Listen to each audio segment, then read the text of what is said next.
Bleach trailer was a slideshow with pretty art.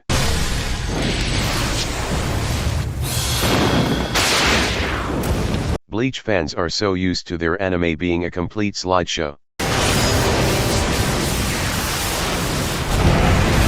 Bleach fans for real excited over a slideshow.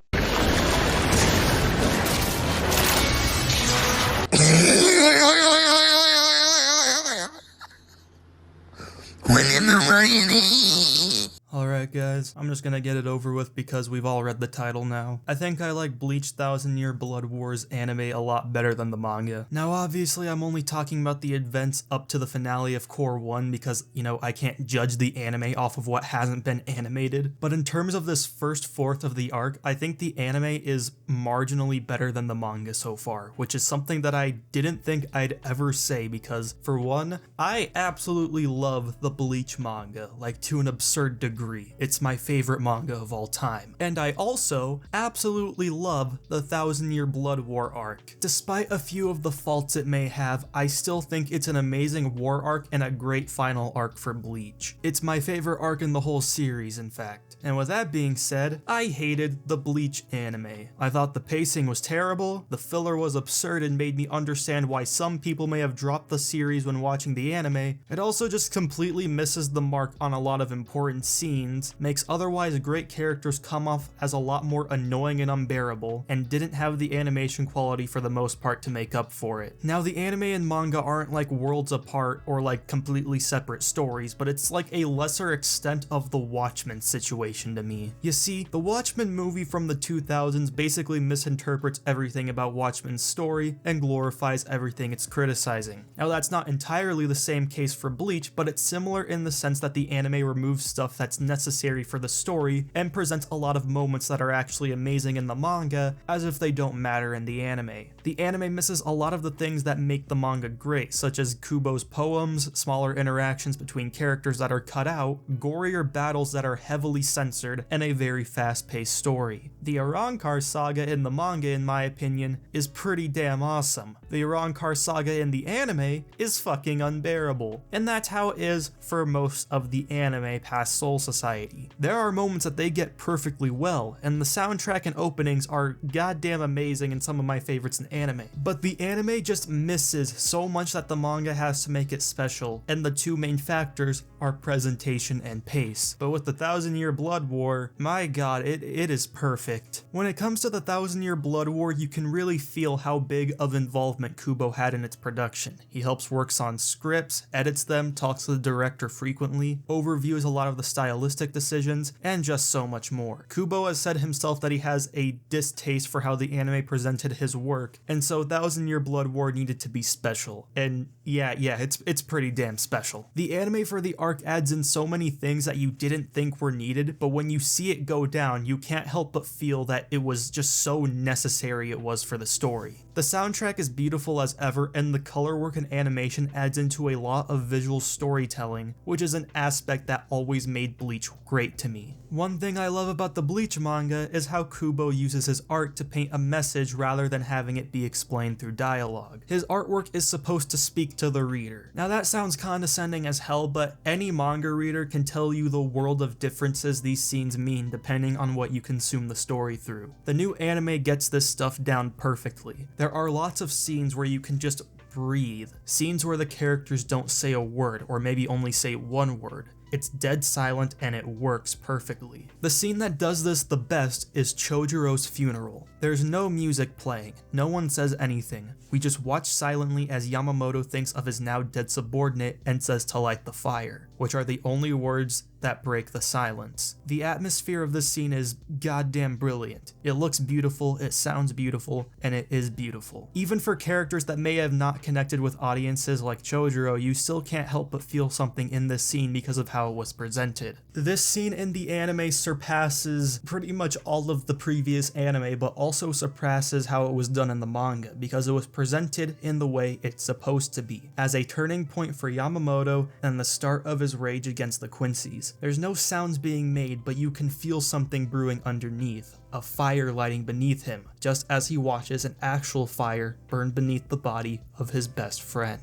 Two other scenes that showcase this brilliantly is 1. Shunsui's reaction to Yamamoto's death after the invasion ended. Once again, he says nothing, and there's no music playing. He just stares silently at the giant hole in the ground where the body of his sensei should be, but he can't even give his captain a burial because of what Yuha did to it. You can see the despair in his face. Even in such a short sequence, it adds so much more to the character and to the emotion and tone of the story. This isn't even in the manga either. This was completely new, so it gets bonus points on the manga just for that. The other scene that's also not in the manga that adds on to this is the post-credit scene of episode 11, where Uryu is confronted by Haschwalth. It's dark, it's gritty, the only thing you can see is the rain while Uryu's silhouette is conflicted and thinking about the toughest decision in his life that he's about to make, which inevitably leads into later scenes and the reveal of him deciding to become a Sternritter. You could tell from the moment he joined that Ishida had conflicted views and possibly had an ulterior motive, but the scenes added for him in the anime actually help you feel those motivations. Ishida basically gets his own subplot in the anime. It's not frequently visited, but it's visited just enough for you to get all of the things you need to see in order to add context on top of what he's doing and why he's doing it. Ishida was always a character in Bleach that I thought was pretty underrated by the fans. His fight with that one Arankar girl, I forgot her name, was a solid and deeper look into his character and Quincy roots. His fight against Mayuri was badass and underrated too, and he has always been a character within every arc whose importance was always overlooked because he kinda took that deuteragonist role away from Rukia, who was just always loved by the fans way more. But in the 1000-Year Blood War, he is unironically one of the best characters in the entire arc and has one of the best character arcs in the story, and the anime is giving him the respect he deserves by adding context to that arc to help it perfectly come full circle. We get lore from Ishida, both on the Quincy's and Shinigami. His scenes are always important and they don't ever feel like they're interrupting something. That's another thing that makes these bonus scenes so great. They all add context to situations and make them feel a lot more real. When Kubo said there was going to be a lot of bonus material, most people just assumed it was going to be fight scenes, and don't get me wrong, there's going to be a lot of those later in the anime too, but for the most part, everything that's been added has been for story purposes. When Yuha faked out Yamamoto in the manga, a few people questioned it because it was so out of nowhere and his explanation, despite being really hyped and making sense, was so quick. In the anime, however, you get to see his interaction with Aizen and get a view of two absolute icons of villainy talking with each other for the first time.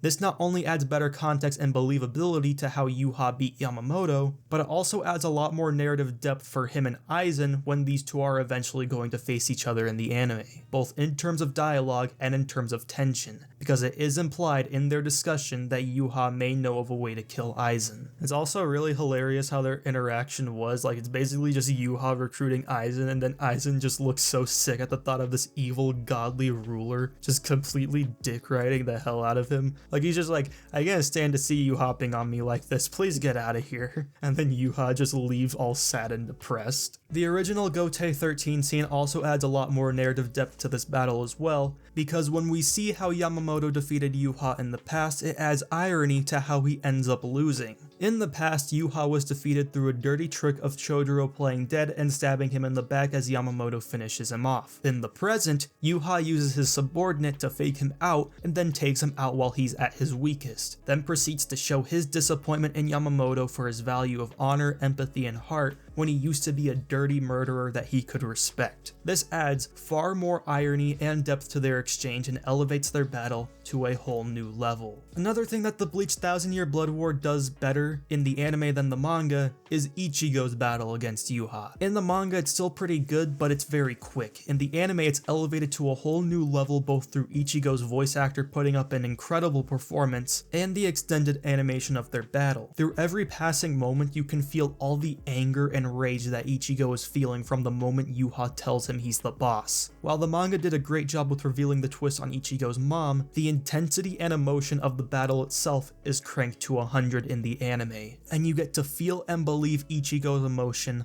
a lot more. I don't have too much to say about the Unohana and Kenpachi fight because that's one fight that's been analyzed so much over the years, and I wouldn't really bring anything new to the table. What I will say though is that this fight is also elevated with added context. In the manga, you don't really know why Unohana won't fight in the war. You kinda assume it's because she doesn't want to go all out and potentially cause any harm, which is kinda understandable, but it makes more sense in the anime when we discover that Yamamoto actually told her to stay back and not to fight, showing her respect and dedication to her captain that she's worked with since the Gote formed. The small scenes of Yatsuru picking up Kenny's eye patch and Isane crying over the realization that her captain will possibly die is perfectly presented, and Unohana's death is made all the more emotional with her speech to Kenpachi. Everything but the rain remains mostly unchanged, which I like because the flashback is perfect as it is. Instead of elevating it with added scenes, they add even more to it with the atmosphere and the color work and detail of the animation. It's so beautiful and perfectly done. The scene of Misaki bringing the hollow to her and her interaction with Ishin looks beautiful to watch, and it's treated with so much care, and I love it so much. It helps you really feel the romantic tension between the two. And the blade in me is absolutely perfect. It's the culmination of everything that Ichigo has learned and been through up to this point, and it was one scene that the anime needed to adapt absolutely perfectly, and I must say, they did it beyond that. The somber and meaningful acceptance of Ichigo's two sides to bring together his true Zanpakuto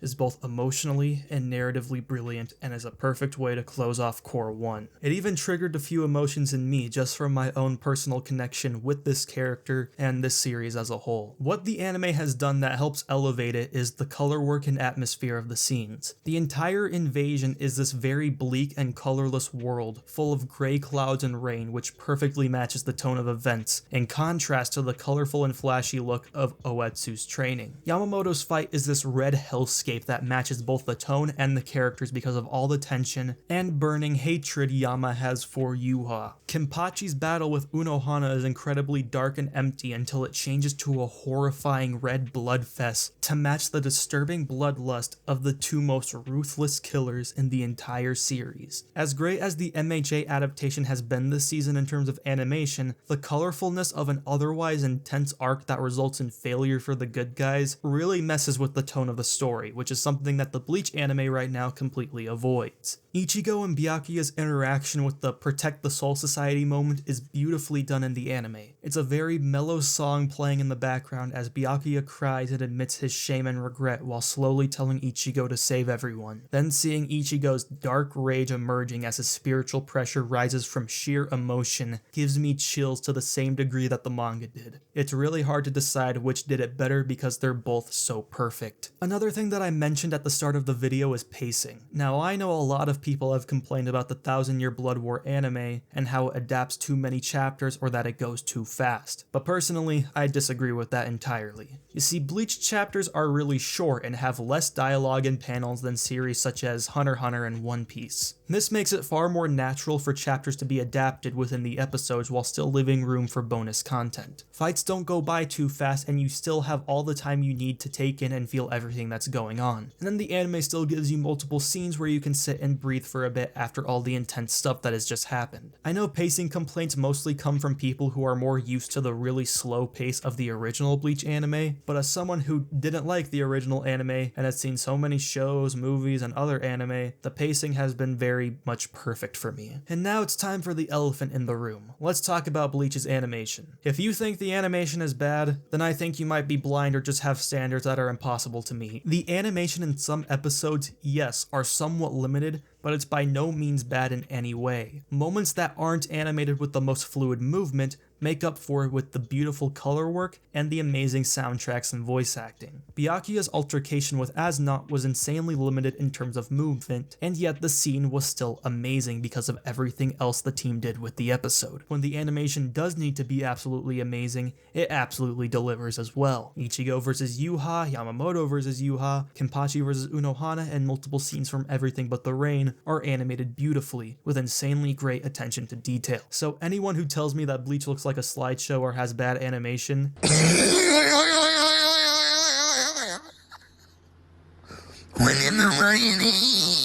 Not to mention, Core 2 is already confirmed to look even better in terms of animation, which is awesome and makes sense since the action is about to take an insane uphill course in the coming cores. And with all of these reasons, I truly believe that Thousand Year Blood War anime so far has surpassed the manga in terms of the content of the series, and I can't wait to see what future cores have to offer to continue the epic and amazing send-off arc for what is most definitely my favorite series that I've ever read, Bleach. This is once again a more personal video that I wanted to make, so I hope you guys did enjoy it. I do have more Bleach videos that I plan on making because after all, I love Bleach a lot and I love talking about it. So if you guys did enjoy this video, please leave a like, comment down below what you'd like to see me cover next, and subscribe to the channel and turn the bell notification on too, of course. Also, follow my Twitter if you haven't. That's at @ADodgerKid on Twitter. I haven't been pushing it enough, but I'm really active on there and would love to discuss things with you all on my Twitter, so go follow that. With all that being said, that's pretty much everything I have to talk about today. I'll see you all next time.